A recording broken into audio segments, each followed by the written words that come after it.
জাহান্নামে কেন অনেক নারী থাকবে জানেন? কারণ তারা শুধু নিজেরা অপরাধ করে না, হাজারো মুমিন মানুষের নূর তারা কেড়ে নেয়। দ্যাট ইজ ওয়াই তারা জাহান্নামে বেশি থাকবে।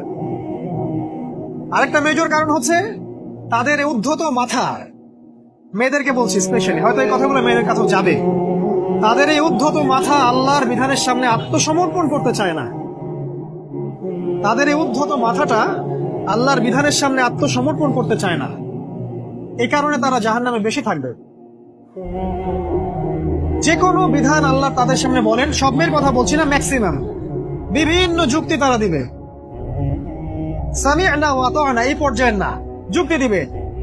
পর্দা করলে কি এখন কেমন করে চাকরি করব, পর্দা করলে কেমন করে পড়াশোনা করা যায়, এখন তো যাইতেই হচ্ছে, কিছু তো করার নাই, বিভিন্ন যুক্তি, হাজারটা যুক্তি তারা দিবে। কে জানি তাদের ব্রেইনটাকে পুরো ওয়াশ করে ফেলছে। রাসূল সাল্লাল্লাহু আলাইহি ওয়াসাল্লাম বলেছেন, দাজ্জালের শেষ অনুসারী হবে এক শ্রেণীর নারী। মাশাআল্লাহ, দাজ্জালের শেষ অনুসারী হবে এক শ্রেণীর নারী। তাদেরকে ঘরে ইসলামিক অনুশাসনে রাখার জন্য বাবা, ভাই, স্বামী শিকল দিয়ে বেঁধে রাখবে, তারপরেও তারা শিকল ছেড়ে বের হয়ে যাবে, আটকাতে পারবেন না, because of their mind is brainwash. এ কারণে দেখা যায় তাদেরকে যখন কোনো বিধানের কথা আপনি বলবেন, তাদের এই উদ্ধত মাথাটা আল্লাহর বিধানের সামনে অবনত হতে চায় না, বিভিন্ন যুক্তিতর্ক তারা দেয়। এই কারণেই তাদের সংখ্যাটা জাহান্নামে বেশি হবে। আরো কারণ আছে, রাসূল বলেছেন সারা জীবন তাদের জন্য করবেন। স্পেশালি তাদের উদ্দেশ্য করে বলছি, যাদের অ্যাফেয়ার আছে, যতই করেন,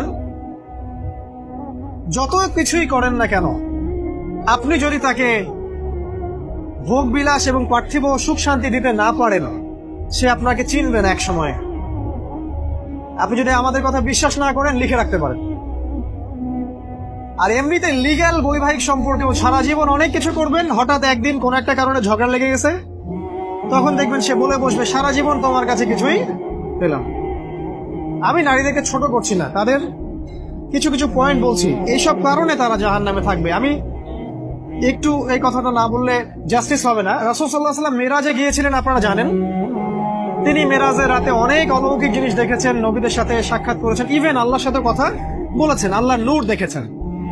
এই সময় সবাই তাকে হাসি মুখে সম্বর্ধনা জানিয়েছিল। যার সাথেই দেখা হয়েছে তার সাথেই তিনি হাসি মুখে অভ্যর্থনা তাকে জানিয়েছে, আসসালামু আলাইকা আইয়ুহান নবী, সবাই বলেছে।